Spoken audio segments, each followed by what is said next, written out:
And Ashe family, welcome back to another episode of my Unapologetic Perspective. This is the podcast we give our point of view on controversial topics from my experience, Black history, and our knowledge as African Americans. Black history present lives in us so we can continue to excel into the future. It's one thing to know Black history. It's another thing to take advantage of what the people in Black history did for you. I am your host, Martre Baker Stevens, and to the right of me is my brother, Shaquan Battle. We back here. And to the right of him is Jerome Battle. 2025. How are you gentlemen doing? I'm good. Good. I'm good. Christmas over. I'm good. Glad to be back.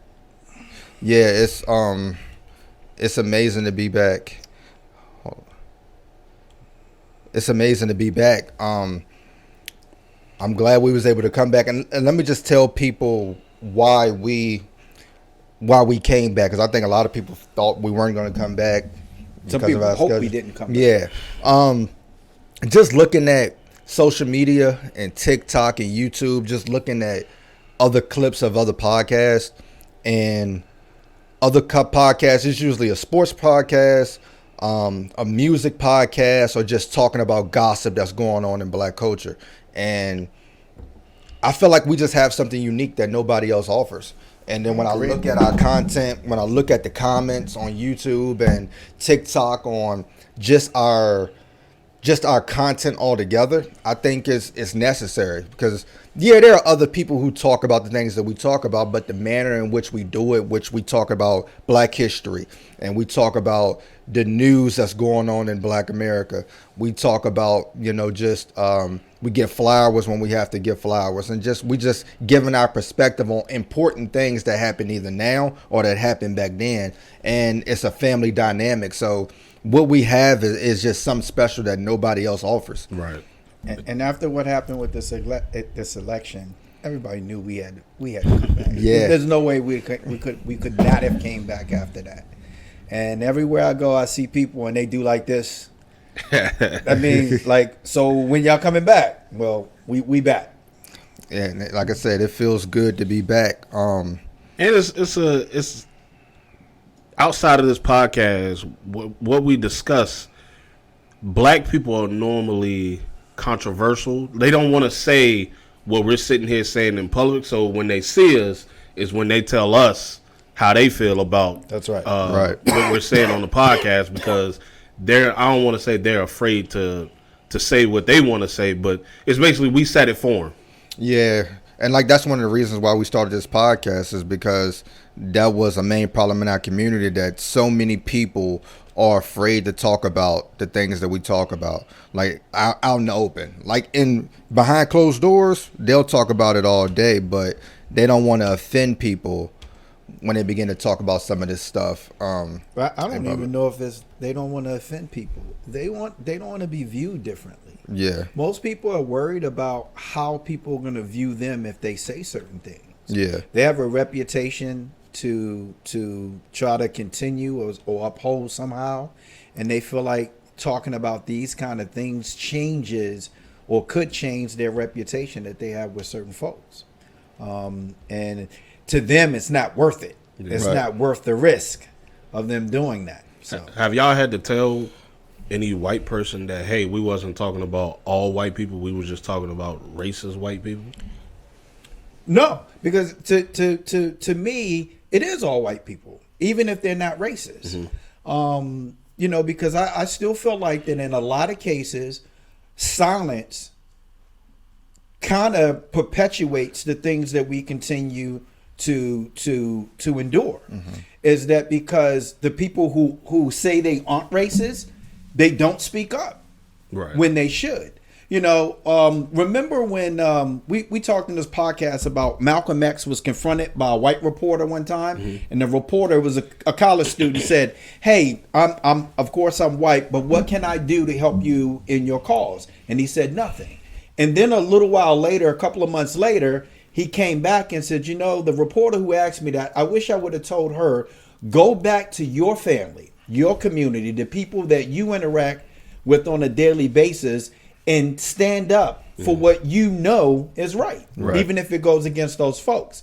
So for the people who say they aren't racist, that's what they should do. If they really believe that what we're saying in most cases is true, or that they know, because in most cases, if they're not racist, how do they know they're not racist unless they've seen racism? Right. So they've seen it before. They know what it looks like. They should go back in those situations and stand up for what they know is right. And this wasn't a topic, and I know you got smoke to get to. Oh, we'll get to it. Caitlin Clark using her platform, and I think you posted this, about speaking about the black women in the WNBA, how they're treated, and how the league was built on their backs.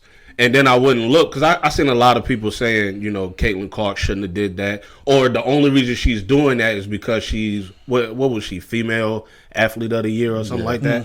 And then you go and look, her platform is on Instagram alone is 3 million followers, and then you go look at the WNBA on Instagram, 3 million followers. She has the same amount of followers that so who better to use that platform to get that message out there than her? And she's white, and she's pretty much, I don't want to say the face of the league, but she is. Right. And that's a little bit of a different situation, because although I applaud her for doing that, my problem is every cause that we have does not have to be validated by a white person. And it seems like it's not until somebody white speaks out about it, all of a sudden it becomes a real problem. It was a problem before she spoke out about it. I commend her for doing it.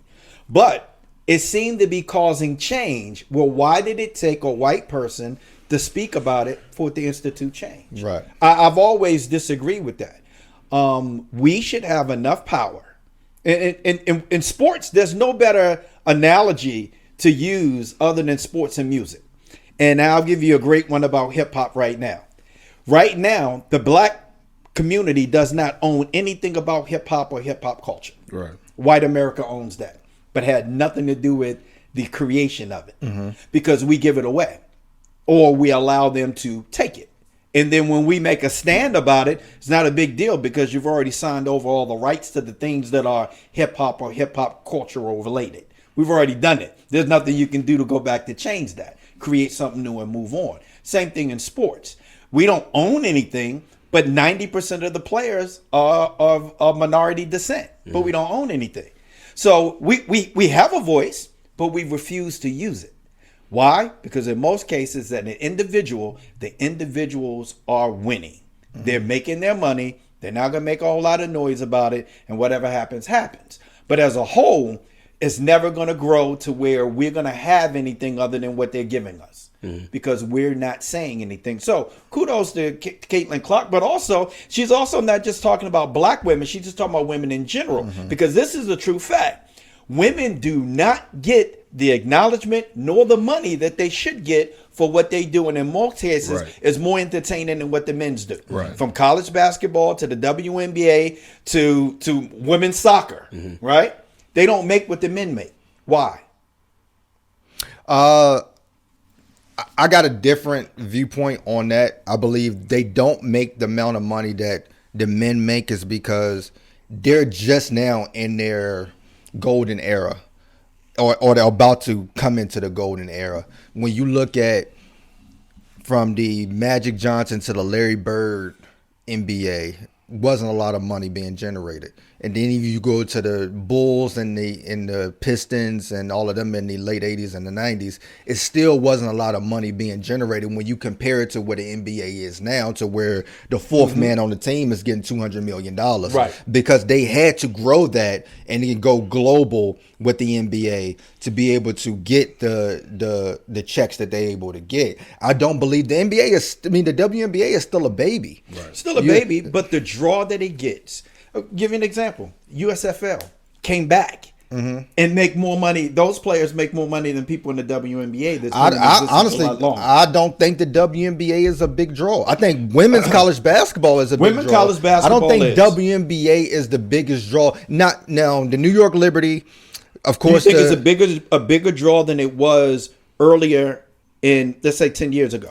Some places, when you look at the Seattle Storm, the way that they packed their arena back then, look at the Houston Comets, the way that they packed their arena. Right. It also depends on location. When you got certain places that, and this is the reason why the Tulsa team moved, and you getting so much relocation with the WNBA. But do you remember back then what they had that they don't have now? What's they have that? Support from your sport network, like ESPN. So where's that network? It's a business. See, those games were on ESPN back in the day. It was, and those games was on ABC and NBC too. Where's that network? And the thing is, women's college basketball is, but the WNBA is not, because they're looking at the numbers. The NBA even talking about its numbers. No, people don't care about the regular season anymore. Right. And so when you look at the WNBA, is the WNBA finals going to be high? Of course it is, because it's the championship game. But not a lot of people are tuning in to the Washington Mystics playing against the Connecticut Sun on a Tuesday night. It just doesn't happen. Because you don't know about it. You don't know about the players. You don't know about the teams. There's no media. There's nothing. Even when you think about the NBA, now all you hear about are 3-pointers. Everybody's jacking up threes, man. You watch games and you see the start of the game. Both teams are 0 for 13 from 3-point land. Yeah, for sure. You know, you a good 4 or 5 minutes into the game before you see possibly the first really decent offensive play, right? Where everything is freelance, everything's 3-pointers, all-star game, same thing. 3-pointers and dunks. There's no in between. Now translate that to the WNBA, where you're not going to see dunks. You're not going to see crazy athletic moves. For me, it's seeing women do something at a level that you've never seen before. So even back when the Houston Comets won, 3 of the first 5 championships, they didn't have 8, 9 players that to do what you see now. They had 3 or 4. So now seeing multiple women on one team able to do what you saw before, where you only saw 2 and 3 people doing, to me, shows you how the game has evolved. It's not just the game, though. It's also the media. But the business part, when I asked my brother, did my nephews watch the game? He said, no, they watch the highlights. So they'll get on YouTube and watch it. So again, you may not pay attention to the WNBA game, but you're going to go back and watch the highlights because it is interesting. I don't care about what the rest of the Indiana Fever do. How many points did Caitlin Clark have? Yeah. I don't care about the rest of the team. But that's the nature of sports right now. Nobody really watches the game unless you're watching your team. Yeah. So if your team's not playing, you're not watching the game. And that's you have too many other things. And the NBA is still trying to figure that out with its packages. Nobody is getting NBA TV to watch. The NBA package to do all this thing. So this is what the NFL just did. That's right. The NFL when it got Prime. The NFL when it got Netflix. The NFL when it got all of these Peacock.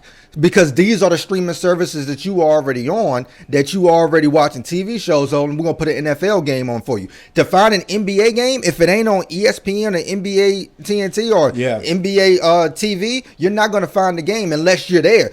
Me being a Wizards fan, I've had the benefit of watching the Wizards game because we're so close to DC and we have the channel. That's right. But can you find a Knicks channel on a regular package without paying $150 for 29 other teams that you don't want to watch? It's the same thing. I watch it when it comes on the New York channel that I get for free with my cable package. That happened when I got rid of cable is because they said with the Wizards channel it came with a package, which was an NBA package. They moved it. I had to pay $170 for one channel that I want to watch. I don't care about these other NBA games. I'm here to watch the Wizards. That's why I said I'm done with it. Yeah, and I think that's probably the biggest problem is the business side, but also the political side. And this, we just got to be honest for a second, Shaquan. I know you ain't going to like this. But situations like what happened with Bronny James, I think is part of the problem of what people dislike about the NBA. I don't think it's a lot of people that will say that he is NBA quality right now. Now, I'm not saying what the future, possibly could hold for him. But I don't think that he is a 10th or 11th or 12th guy on any NBA roster if he wasn't LeBron James's son.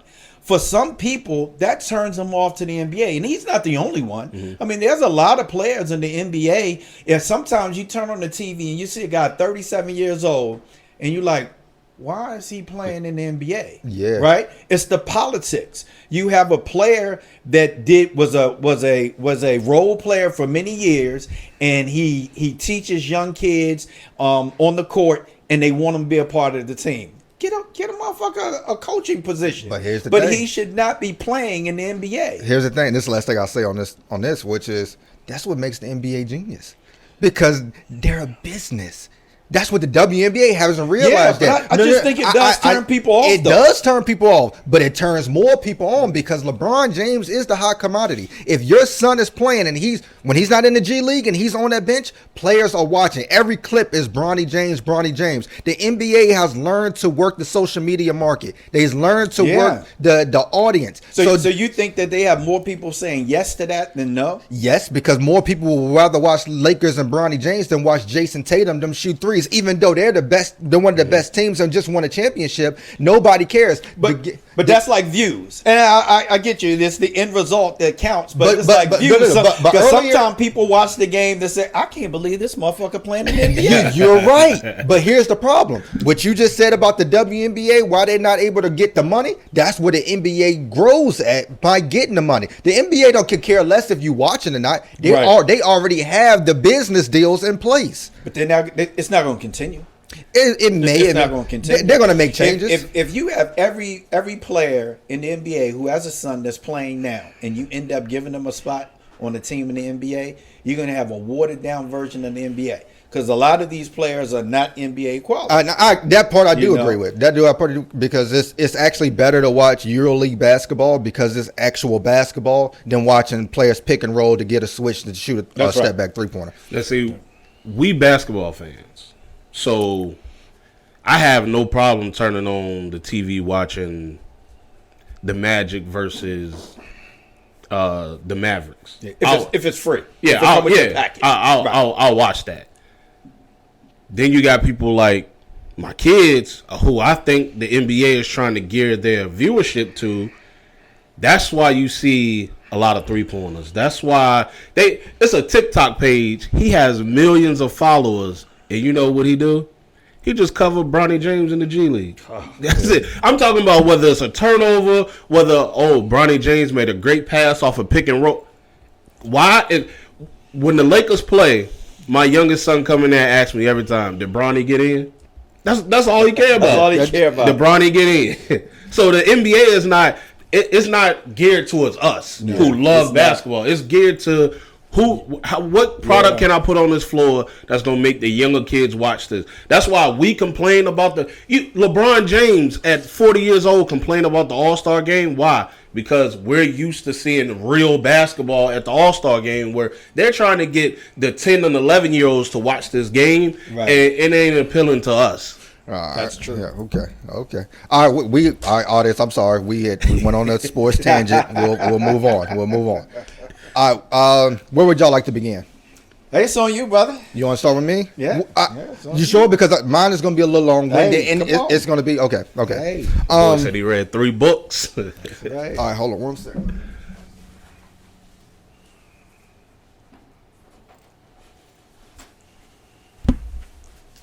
All right. Sorry about that. What I want to talk about is going to be based off of a book, and I'm going to break down a lot of things that went on in this book and a lot of philosophies that this person had, is because I believe it is important for where we are. And moving on to this podcast, I'm going to do that a lot. I'm going to break down a lot of books that I read to give the information out there. In the book I'm going to break down today is Booker T. Washington, Up from Slavery. And the main thing that I get from this book is, as a black community, we have to be careful at how we use the terms coon and sellout, and how we disregard certain black leaders based off certain perspectives. Now, there are a lot of black coons who either allow racist people to use them as their black poster child, as we've seen in the last few months, to disrespect black people. There are those people. I believe there are a lot of black people who are called those who really have different philosophies, and they was just literally doing what's best for our people. Now, whether we agree with it or disagree with it, or time just didn't go well for it as time went on, they literally still was doing what they thought was right for black people. So you hear people say Dr. King was a coon because they disagree with the nonviolent thing. But back then, that was something that he believed was the right way. Right. People say Frederick Douglass was a coon because he married a white woman later on in life. John Lewis was a coon because his loyalty to the Democratic Party.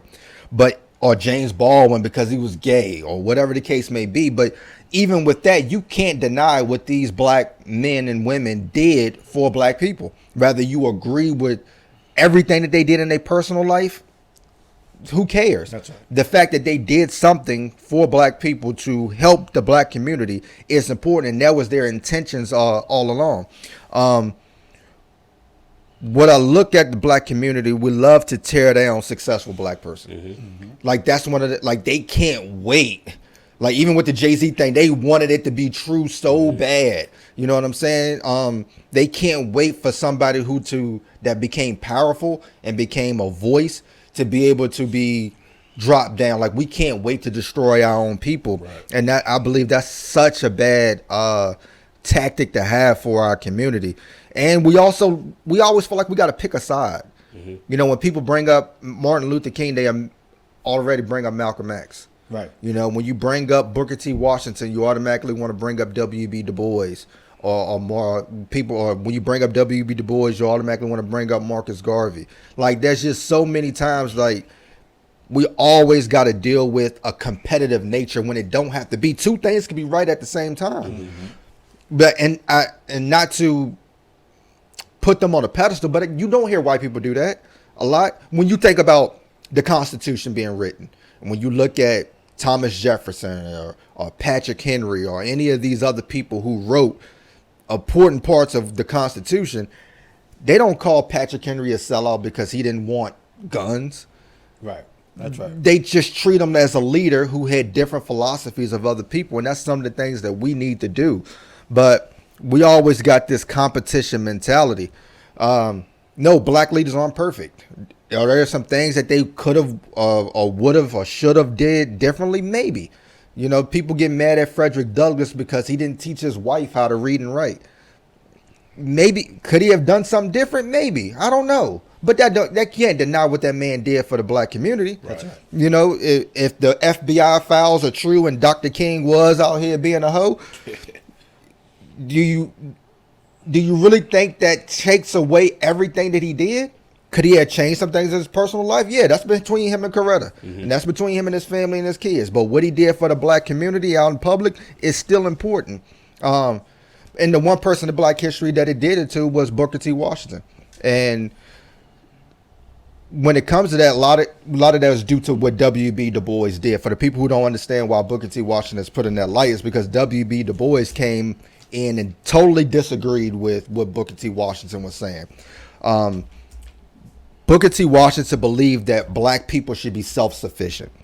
Instead of going out and fighting and antagonizing white people to change Jim Crow, desegregate, fight for our civil rights, he said we need to come together and do our own thing.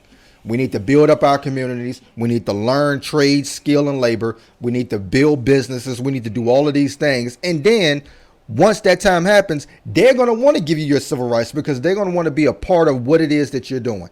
And that wasn't good enough for a lot of black people like W.B. Du Bois, who said, well, you're just sitting down and you're just allowing them to put you in a box without going for what is truly yours, which is civil rights. Again, neither is a coon to me, because both of their philosophy was what was best for black people. Should we have went for civil rights? Yes. But should have we been building up our own communities and learning about ourselves and trade and building up things? Yes, we could have. But back then, Booker T. Washington was looked at as a sellout because he didn't want to do those certain things. But when you look at today and the things that we've talked about on this podcast, it is 100% with the things that Booker T. Washington was saying. Got to remember, Marcus Garvey came to America to go meet with Booker T. Washington. What Elijah Muhammad did with NOI came off of what Booker T. Washington had already established. Being self-sufficient, growing your own stuff, building your own businesses, building your own schools, which he did with Tuskegee. Like, these are the type of things that we talk about, like building that economic wealth, that generational wealth is the things that the people that we glorify in black history did. What Black Wall Street did, what the Black Panthers did, what the Nation of Islam did. These are all things that are important that we talk about today that Booker T. Washington was talking about in the late 1800s, early 1900s. And I believe that Booker T. Washington's philosophy on trades and labor are still important today. We got to remember, and we talked about this on this podcast before, is that at the end of slavery, who were the people who knew how to do the labor? We were already skilled to do the things that white America didn't want to do. The reason for slavery is to have the labor that white people didn't want to do to generate money. So we already had the fortitude to be able to work and do the jobs, but we traded in the jobs and the skills so everybody can go to college. So everybody can go to a university to do things that even to this day that we still don't get paid more to do for a piece of paper, or that are still in the same field for a piece of paper. So yes, today admission numbers are high, but we still have low employment. Why? It's because we don't have people who know how to do manual labor. We don't have people who know how to do the skill work. Everybody going to get a degree. And so if everybody in the black community has a degree, or everybody's going to college, who's doing the work that needs to be done? Can't everybody be an intellectual? As much as I love W.B. Du Bois, but he even said this is a talented tenth. You're talking about 10% of black people who's going to be able to do certain things and live a certain way by going to college and being this great philosopher or thinker, right? So do we need intellectual black people with college degrees? 100% we do. But yet we also don't need to tell every high school senior college. Because we can kind of grasp some people who don't need to be going to college. Some people be saying, I'm trying to get in the with these grades? You think you're just going to wake up one day and it's just going to click, right? But we always say we want to see the black dollar cycle with black-owned business. Like, we just don't need people out here trying to sell you something. We need people in our community who can be able to fix things, people to be able to create things and be able to build things. Like Booker T said, the world cares little about what a man knows. It cares more about what a man is able to do. So when you have something that everybody needs, then you have the supply that there's a demand for. And when you look at the end of slavery, we had the supply. You need the craftsman. You need the carpenter. You need the people who can fix things. I'll tell you who didn't go out of business when COVID happened. That was plumbers, electricians, people who came in and do the work. Right. But them people who got college degrees, y'all got sent the hell home. And they ain't know when the building was open back up again. Right? You know, I talked to not this past weekend before, I talked to Cheney Preston. Somebody who's been like a mentor to us growing up in the community, who owns his own barbershop. And he said, you know what, Bake? He said, I don't want to just be known as a black business. I don't want to just be known as a black business owner. He said, I want to just be somebody that does good business. And when you look at what this particular person, Cheney, is able to be done, he has the white customers too coming into his barbershop. And we've never seen anything like that, because like we talked about in this podcast, the barbershop used to be the black safe haven. It used to be the place where the black people would go. But now he said, Bake, now the white people like coming in there because they like to see black people engage about certain conversations that they feel like they can be a part of. So now my business is not just a black business, it's a business. But it's still black owned, but it's for everybody. When I look at black history in our community, the first doctor's office that was open in Bedford, it said it was the only place in this community where black people and white people can go in and share a Coca-Cola together. You know what I'm saying? That means something. It's not just black owned, it's a business. Because when you put black owned on certain things, or when people just say I'm a black owner, it kind of puts a cap at it, right? People just think you small, or people just think you that you're just doing something specifically for one group. No, I'm a black business owner that has business for everybody. And I think that's important to have when it comes to our community. So, you know, a lot of people then and now, a lot of people want to go to college. When you think about it, right? What is the reason why people want to go to college? What is the reason why people want to be put in that position? Most of the time, it ain't to learn more. No, most people think that's going to get them a better job, to pay more money. To make more money.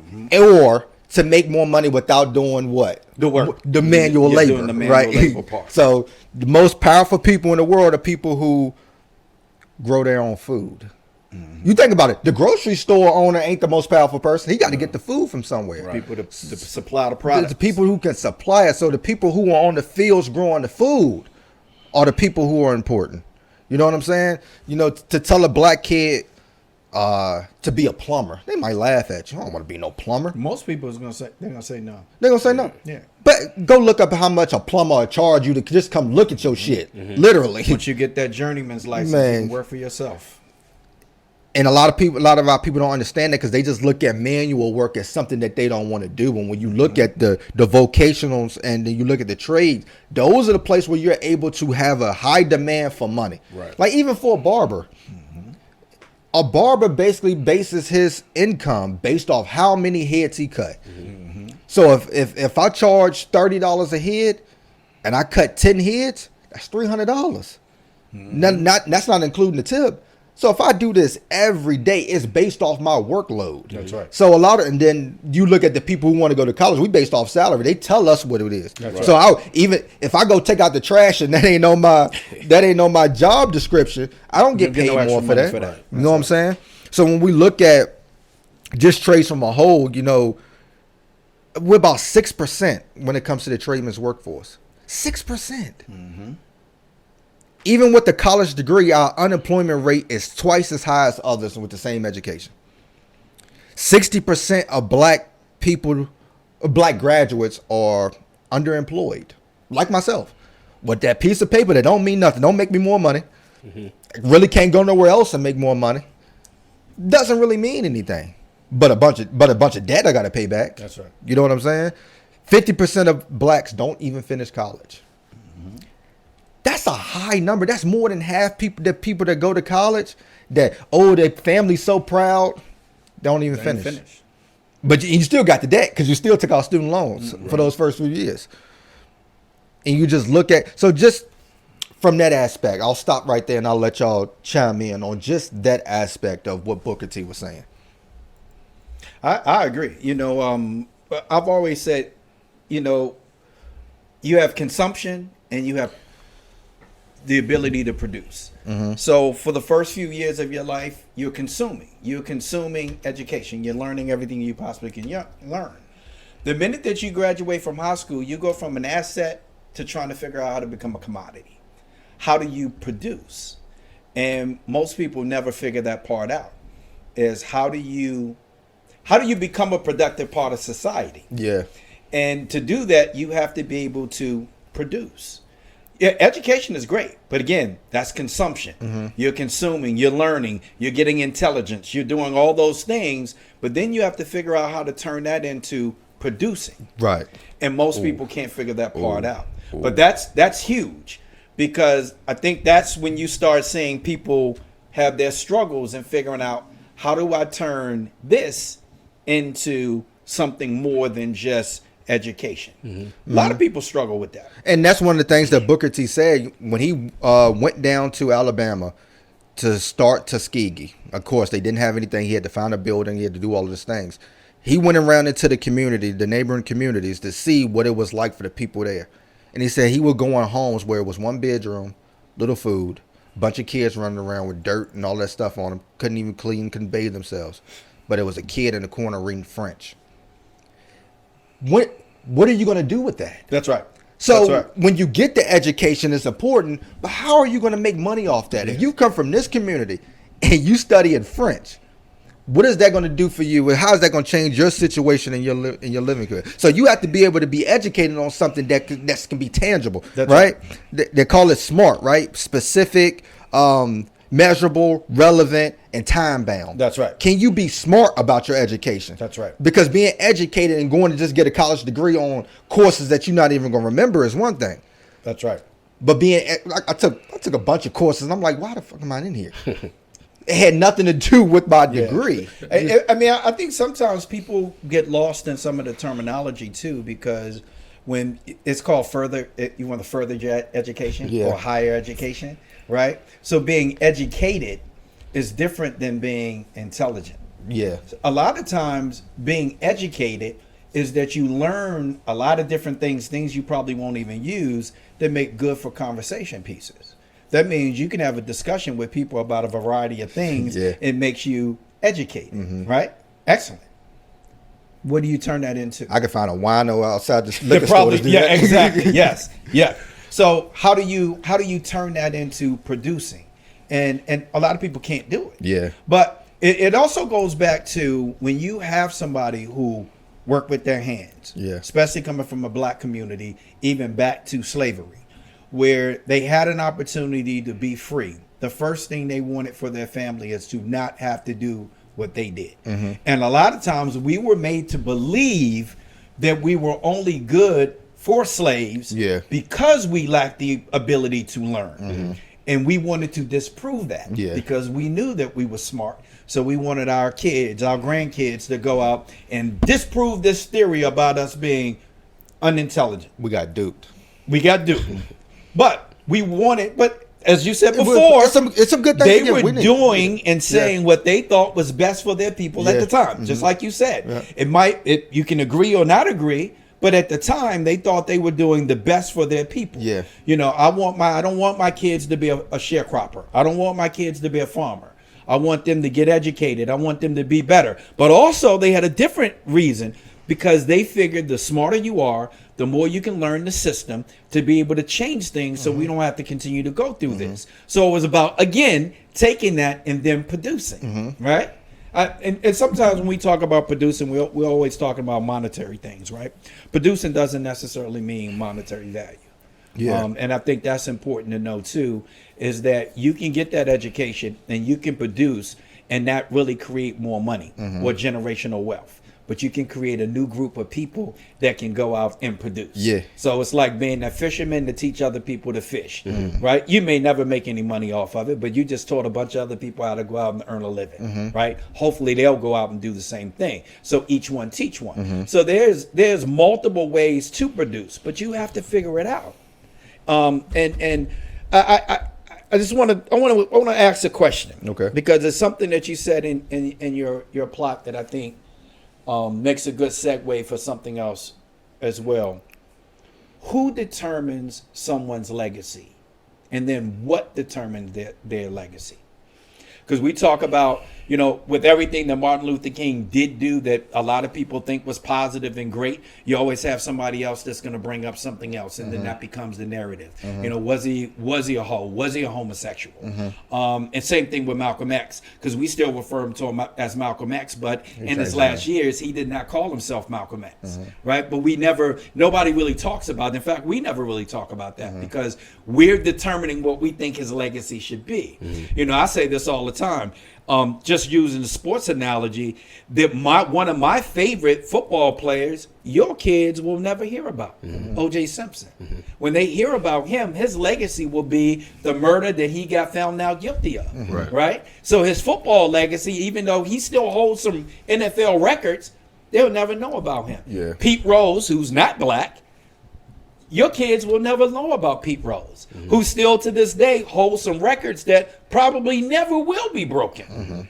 But you'll never hear about him because the media determine his legacy. Other people determine his legacy. Things that he did that had nothing to do with what he should have been known for determine his legacy. These are the John Lewis. People won't remember him that he marched with Martin Luther King. They won't remember him that he was part of Selma in one of the worst massacres in American history. He was there. They won't remember him for that. They'll remember him for things that caused the show The Wire to take place in Baltimore because that was his district. That's what he'll forever be remembered for. That'll be his legacy. So people have to keep in mind that even though you go from consumption to producing, you have to make sure that you burn and etched into stone what your legacy is going to be. Because you could do one thing, make one mistake, say one wrong word, and then that becomes your legacy. Not all the things that you did that was great. Because we know, just like Beck said, we'll be the ones to bring that out. Right. Black people will be the ones to point that out. There's people right now listening to this podcast going, "Oh, Jerome, you wasn't nothing but old fucking drug dealer." Yeah. You know what I'm saying? Yeah. There's people right now that's saying that's watching this podcast. You know what I'm saying? So no matter what you do, other people can determine what your legacy is. They can have an influence on what people hear about you or know about what you've done. I mean, that was one of the first things you told us when we got teenagers was your goal for us was to make the battle name better than what y'all made it. Absolutely. Absolutely. I believe that, yes, other people can take hold of the narrative of your legacy, but you only can control what you can control. Mm-hmm. So what you do on this earth, particularly for yourself and leaving that mark for your family, is probably the most important things. And then somewhere along the way, the truth is always going to be the truth. Even with the O.J. Simpson thing, there's going to be somebody, some kid that's going to get a hold of some O.J.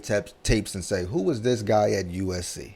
If you can get it. It'll be there. And that's what we got to worry about. Because you can't destroy truth. You can hide it. You can make it difficult to find. You can try. But that's what this podcast is all about. That's right. Because the history that we're talking about is the ones that people weren't aware of. That's right. When you look at what Tyler Perry just did with the 688, shout out to him. He did an amazing job with that. Yes, he did. That's something that America tried to hide. Mm-hmm. When you look at the Harlem Hellfighters and when you look at the history that we've talked about on this, the Black Wall Street, there were people from that community who hadn't heard those stories. That's right. You can try to hide it all you want to. The truth is always going to be. There's always people, especially our people, who are going to look out truth. They're going to be truth seekers. And when they get a hold of information, you can't kill it. And that's one of the things that white America has tried to do throughout history is try to kill that legacy that we've been trying to pass down. And they're trying to do it even more now. But even if they destroyed the documents, we still have our oral history that we've been. That's why we have to keep talking about it. So when you look at Kunta Kinte, that's why Roots is still one of our favorites. When it got to his descendants, some of them would say, I don't want to hear about that old African. And they would say, hey, wait a minute. That's right. Let me tell you about this guy, because some of the things you heard, it may not have been true, but here's what I will tell you about this. That's right. He was from Africa. He did call the river Cambe Balongo. Like this is all the things, and that's what like you can try to kill it as much as you want to, but truth is always going to be there, and legacy is always going to be there. Regardless of what OJ did, his legacy is still going to be there. Now, whether people like it or not is one thing, but it's always going to be there. You don't think that game existed? Because I think about the Rose Bowl? The game existed with the run. Because you think about Greenwood District, Tulsa, Oklahoma. They didn't teach that in a lot of schools for quite some time, including in Oklahoma. Didn't start teaching it until 2002, if I'm not mistaken. So it's just been a little over 20 years that they have actually been teaching something that happened over 100 years ago. That's unreal. So it could have very well got lost in the fact that if the curriculums don't allow it, then you have to do what we did for many years to learn what we've learned, is you have to go to other sources to get the information. I just don't know that desire from our people is always going to be there unless we take the roots approach, which is what we're doing. Continue to talk about it, pass the information along, and hope that it continues to go on and on, because it is going to become more difficult to find in the future. Absolutely. I think the amazing part about the Black Wall Street thing was, for me, is before this podcast, if you left it up to me, I would have thought all of those people was dead. Yeah. I didn't know until I started doing further research that it was still 3 to 4 people that was still living up until I think probably like 2 or 3 years ago, that they were still alive. Yeah. So just to go back to Booker T for a little bit, again, Booker T was born into slavery, and that's what made him a lot different than W.B. Du Bois, who was born after the Civil War. But this is a person who was fathered by a white man that raped his mother and wanted nothing to do with him. So after emancipation, they ended up walking to West Virginia, where his stepdad was working in the coal mine, to where he worked in the coal mine. And then they brought education around. He wanted to learn how to read. So his mom gave him the which was a spelling book that you could get that people like Frederick Douglass used as well. And he wanted to learn how to read, so he had to go to work early, get his work done, just so he can go try to get an education. And then he ends up walking from West Virginia to Richmond because he's trying to get to Hampton University, or Hampton Institute at the time, trying to get to Hampton Institute, but he ran out of money. So he stopped by a shipyard, worked to gain the wages to be able to get to Hampton and be able to have food. Wait, what, you say he walked from where? He walked from West Virginia to Richmond. Yeah, so this is before cars. So even leaving, nothing but a horse, he couldn't afford it. Yeah. So, and that's the big difference between him. Is that when it came to W.B. Du Bois, the community paid for his education. He'd go to Harvard. That's right. You know, Booker T had to work for everything that he got, and when he got to Hampton, he was so dirty that they wouldn't admit him. So they actually made him clean. They said, "Let me see how you clean these rooms," and then we'll get. So he cleaned the room so well that they made him head janitor and gave him admission into Hampton. And this is just a guy who had to work with his hands all his life to be able to get to the place that he wanted to get to in life. And then going down to Tuskegee and building Tuskegee hand by hand with the community. Mm-hmm. So when you look at what this guy accomplished, it's amazing that his manual labor, along with his thinking and philosophies, was a cornerstone in the black community that people are trying to just push to the side just because they agree with W.B. Du Bois. So, which brings me to another point, because one of the things that he talked about in the Reconstruction period is a beautiful quote. And he said that he believed that the Reconstruction period failed because it was on false foundation, artificial, and forced. Now, this is something that you love to talk about. So when we talk about being self-sufficient and the civil rights, what they did with the Reconstruction period is what I believe happened with the civil rights movement, which is, yes, you gave us the schools in the Reconstruction and the civil rights movement. You gave us the right to, well, you gave us the right to practice our vote, but it wasn't on because that's what you wanted to do. Right. The whole America didn't want that, but so it was artificial. And this is the reason why Malcolm X said it ain't gonna work, because they just doing it just to get y'all to stop doing what you're doing. It's not genuine, right?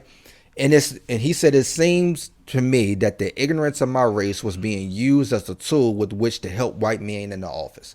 And you think of the white people that's been elected based off of black people suffering, and the way that they try to use us every year, every election, they want to pander to us on things that they never fulfill in their promises.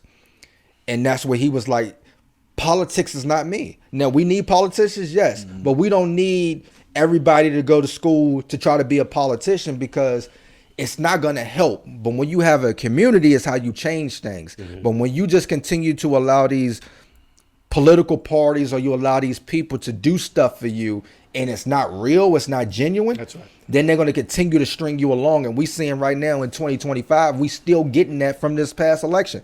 Mm-hmm. Regardless of how you feel, and for me, I hated the rollouts. I hated the way the Democratic Party thought that we want what we wanted to see. Mm-hmm. The fact that you bring out people like Meg Thee Stallion and Cardi B, like we really give a fuck about what they think when it comes to politics. And the fact that people, the Republicans bringing out people like Herschel Walker and all of that, to think that we actually give a fuck what these people think. Like, it's an assault on our intelligence. Mm-hmm. to think that you can just pander to us in a certain way, that the Democratic Party can have a cookout and everything will be fine. And there's a lot of black people who just like, oh yeah, like, no, like they are playing with us because they don't think we're intelligent enough to think for ourselves. So he said political activity alone cannot make a man free. Back of the ballot, he must have property, industry, skill, economy, intelligence, and character. When they come to our community, we should have something that they need, mm-hmm. not just our vote. We should have something that they need. Even something like the police force. If you lose the police force in an election, things get tough for you because they are unified. Mm-hmm. They need those people to be on their side. They just need our vote. They don't need us on their side. Just talk about that a little bit, about us being pawns when it comes to the political activity that we have. That's always been the case. I mean, you can go all the way back to the civil rights movement. and a lot of people forgot this, but do you know what the most powerful part of the civil rights movement was? Was women's rights. Yeah. So women came along and said, we'll help you with your cause. No, they didn't. We helped them with their cause. And with that, you got the civil rights movement. But again, I said with the Caitlin Clark thing, it's never, our issues are never validated unless somebody white stands up and says, yes, this is wrong. It's always been the case.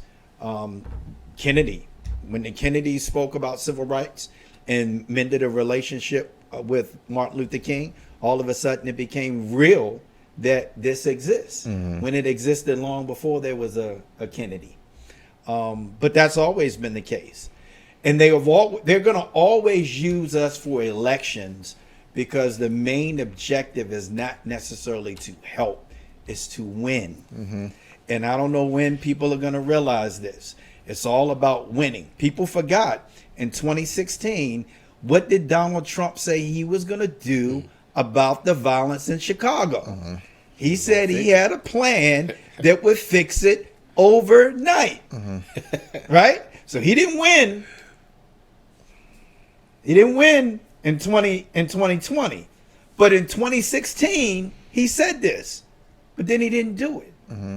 So now he's coming for a second term. Is anybody going to go to him and go, you remember in 2016, you said you were going to stop the violence in Chicago. You had a plan that would do it overnight. What's your plan? No, because the objective was never to do that. The objective was to win the election. Yeah. That's it. He never had any intentions on doing that. Why? It's black on black crime. Right. Why am I going to go fix that? They're doing us a favor. So again, this is where the education part comes into play when we talk about producing, is that you have to use your education to produce other smart people so that those people can produce. And sometimes that production comes in the form of making a difference, becoming leaders, becoming politicians, talking to people about economical development in your community. One of the things that Booker T. Washington always talked about is if you do all these things that he outlined, including economic development, financial resources, creating job opportunities and employment opportunities. If you do these things, then the white man has no there's no way he cannot respect you because he's going to need something from you. So if you had your own resources, they have to come to you. How can they ignore you? They can't ignore you. Now, are they always going to treat you equally? No. And again, we talk about legacies, and I know right now people like P. Diddy is in a bad way. But when it came to the business side, if people listen to some of the things that he said, like what he did with Ciroc, I think people will really understand what Booker T. Washington was talking about and what you have to do. When he signed, when Puff signed a deal with Ciroc, his whole objective was to own his own liquor. That was his goal. And he said, so, yeah, you need me right now, I'll use you. But my goal is more than just be partners with you with Ciroc. I want to own my own liquor. And he forced his way. But the whole thing is, and I just employ people to kind of look past, and not, you can't look past it because it is bad. But some of the things that he did on the business side, I think people is going to be part of the legacy that's going to go unmentioned. Is what he did in the business world is phenomenal.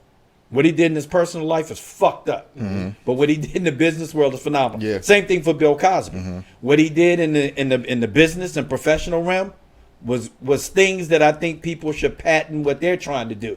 What he did as a human being is fucked up. Same thing with R. Kelly. So again, all these people's legacies are going to be totally different than what it should be. Not because of the media, not because of what other people did, but because of what they chose to do.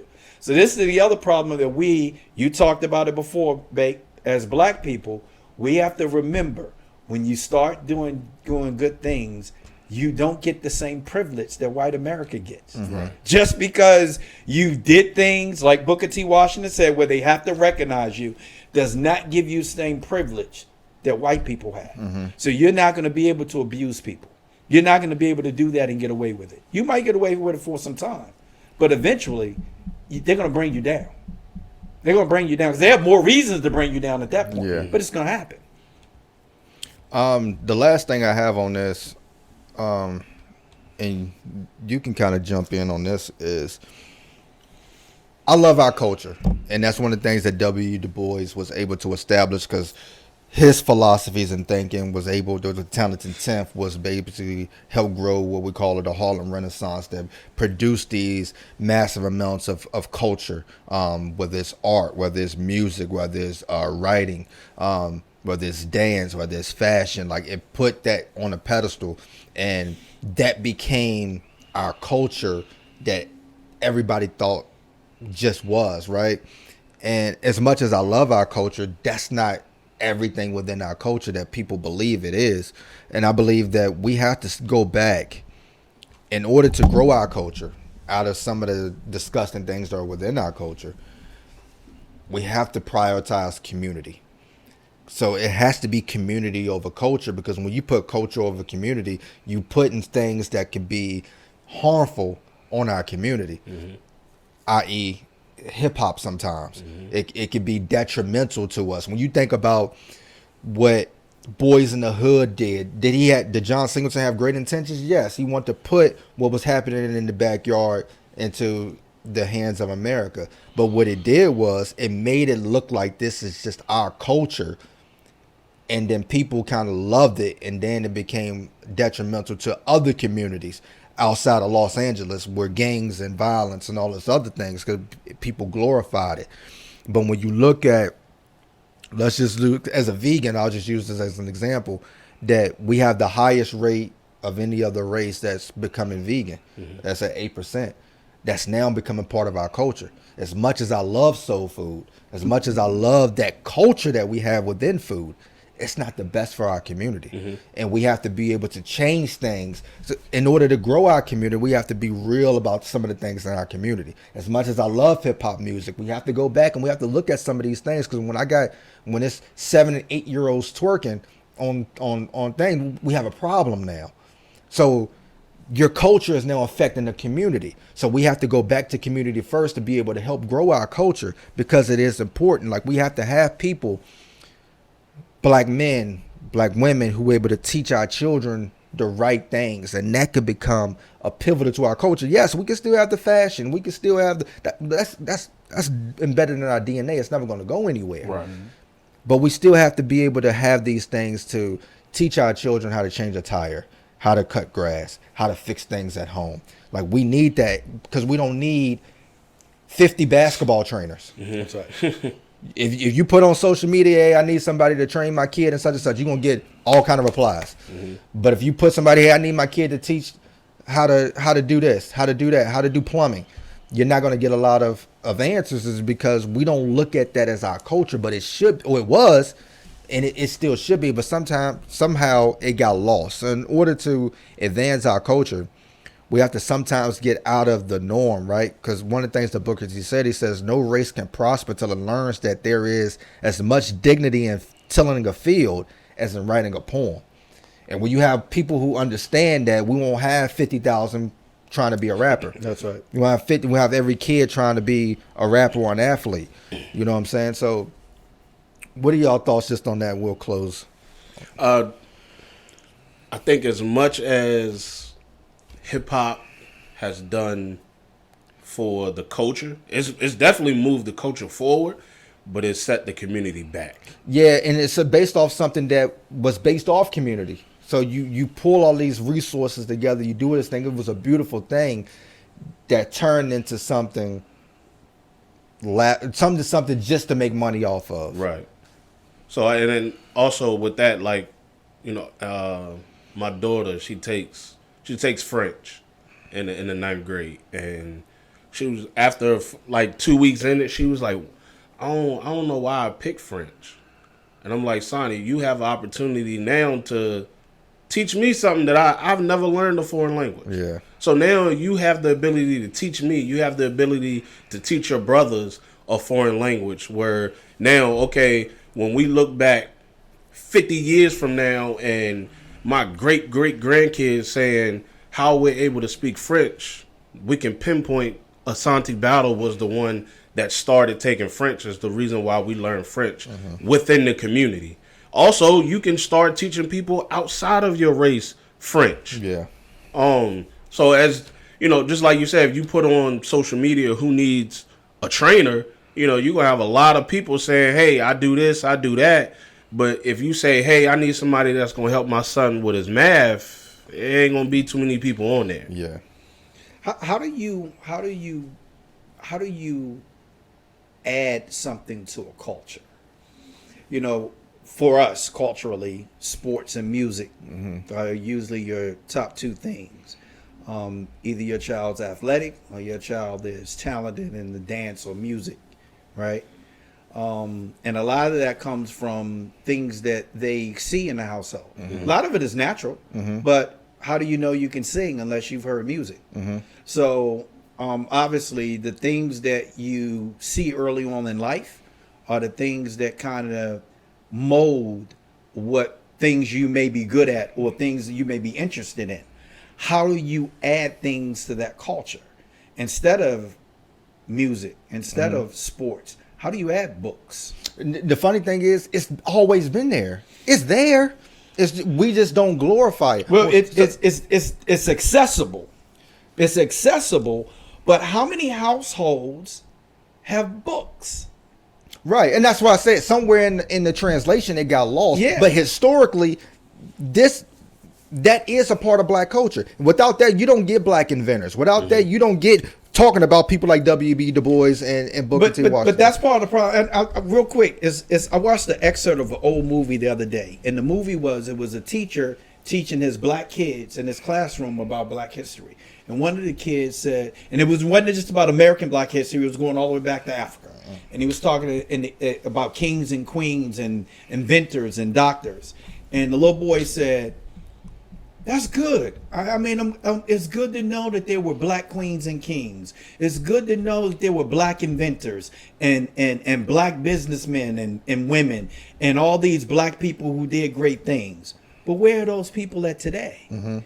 And the professor thought about it and he said, that's you. It is. That's you. When we talk about the word self, whether it's self-sufficient, self-esteem, it is self. And what is self? When you look in that mirror, you're not just looking at you. You're looking at everything that came before you. So when we talk about self, when I say I am the spirit of Malcolm That's X, right. when I am the spirit of Harriet Tubman, I am the spirit of Booker T. Washington. That is self. And that's one of the things that black people lost during slavery That's was right. identity.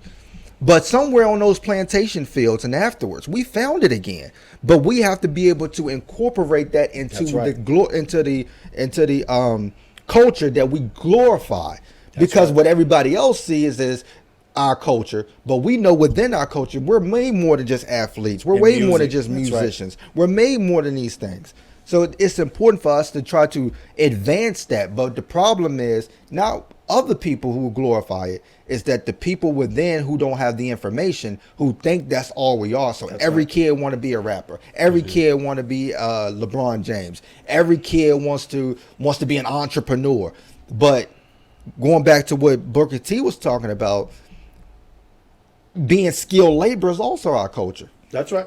They made it that, but I'll take that back. They didn't even make it that way because before we even came to this country, before they came on the slave ships, they were doing that. They were doing that already. Already doing that. So it's always been embedded in our culture. We just have to take it and glorify it, so our children don't have to just be so marginalized or put into a category where they think they have to do. That's You know what I'm saying? But we appreciate y'all. We love y'all. Peace.